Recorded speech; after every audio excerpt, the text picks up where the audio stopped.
Hello everybody, welcome back to ReaperMinisTV. We're going to start off this episode with a...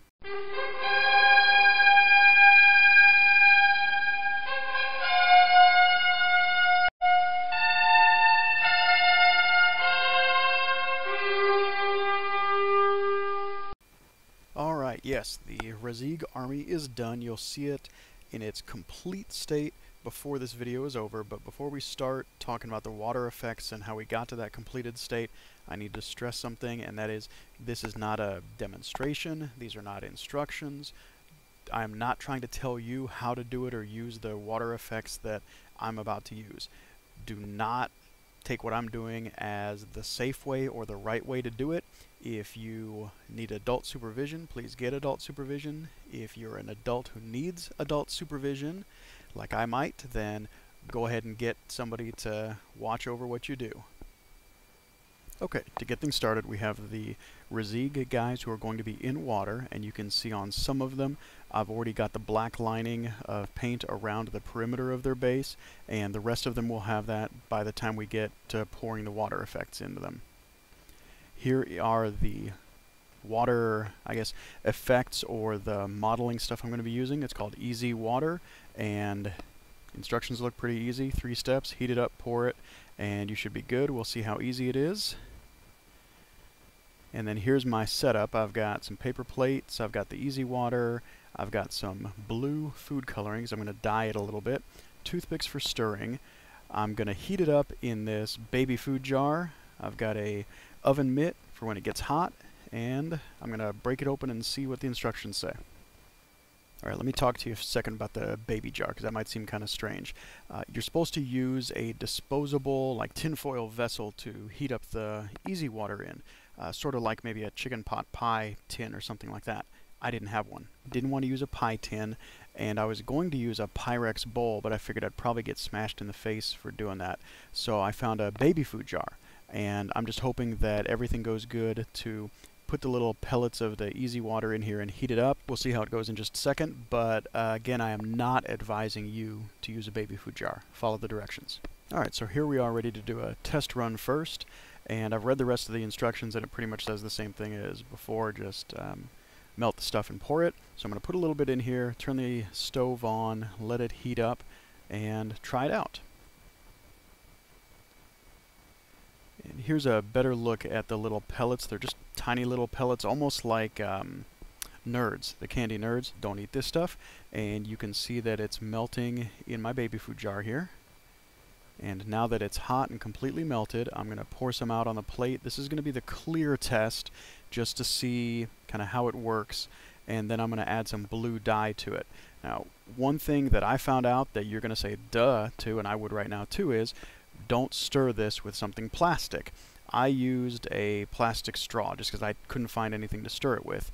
And yeah, that melted into it and started smoking. It has a lower melting and smoking temperature than the Easy Water, so don't do that. And here it is with the blue dye in there.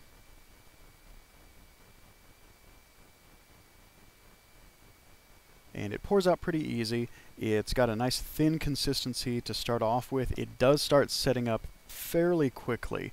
And here I'm going to move it around a little bit. You can see it running. And the blue in this one has some extra specks because of the stupid straw that I melted in there. But I think it'll be okay. So I'm going to go ahead and add a bunch of pellets to what I've still got here. Maybe add a little more dye to it.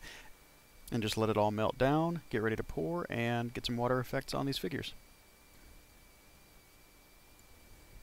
Okay, so here is going to be our first test with an actual miniature, and things go downhill kind of rapidly here, and I'm not really sure how to fix the situation yet. I did find a metal rod to stir the goop with, so that was my one good find so far.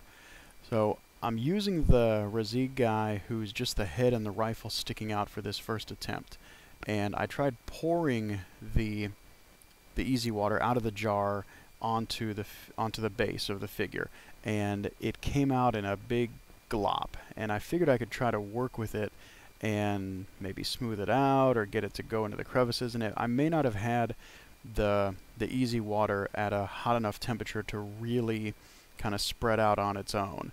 So this just started off bad. I tried to salvage everything, and I actually went through all of the miniatures in the army, or actually the guys in the water in the army, and ended up getting the water effects on all of them. By the end of it, I was just so disheartened because it just looked like crap. It was a disaster. Now, I had read on the Easy Water packaging that you could smooth out or heat up the effect after you're done with it using a hairdryer or something like that. But then I thought, well, the bases on these figures, how much heat are they going to be able to take? So I'm at a point now where I have to decide, do I scrap everything, which is not an option because I've already spent so much time getting these guys painted in the army, but I have to salvage the bases somehow.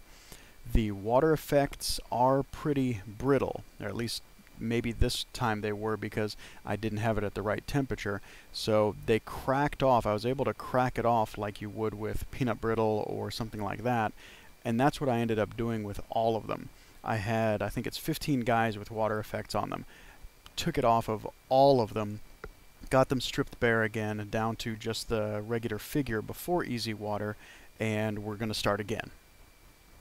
So here we have my growing collection of busted up water effects, and I'm just peeling it off of, cracking it off of each of the figures, and it does come off really easy. It doesn't damage the figures in any way, and the little bits that I did get even on the guys came right off, didn't strip any paint off or anything like that. So I'm just gonna pull it off of all of them and start again.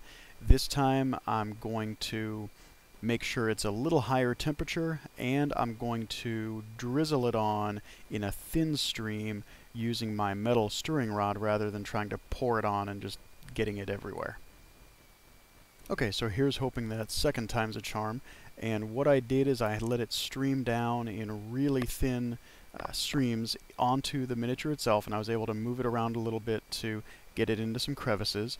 It's not perfect by any means, but it's good enough. I've got a little bit of overhang, and that'll snap off and not really be an issue. Now, for the entire army, not going to show you every bit of the process with them because it's kind of tedious, but you can see this is before I clean them up at all. Some look better than others. All of them look okay. And okay, or at least, you know, pretty good and noticeable is what I'm going for here. There's one I don't like so much, and that's the guy who's mostly submerged and just has his head and rifle sticking out. I don't think he looks as good as the others. It seems like there's too much on there, but they're all done now. If I want to yank it off and do it again later, maybe I'll do that, but I definitely think they look good enough to play on the table, and they'll be pretty eye-catching. And here's a look at the completed army, the guys on the sand and the guys in the water. You can see all of them together as we progress here. I hope you like them. I'll be using them at ReaperCon coming up in May, and see you in the next episode.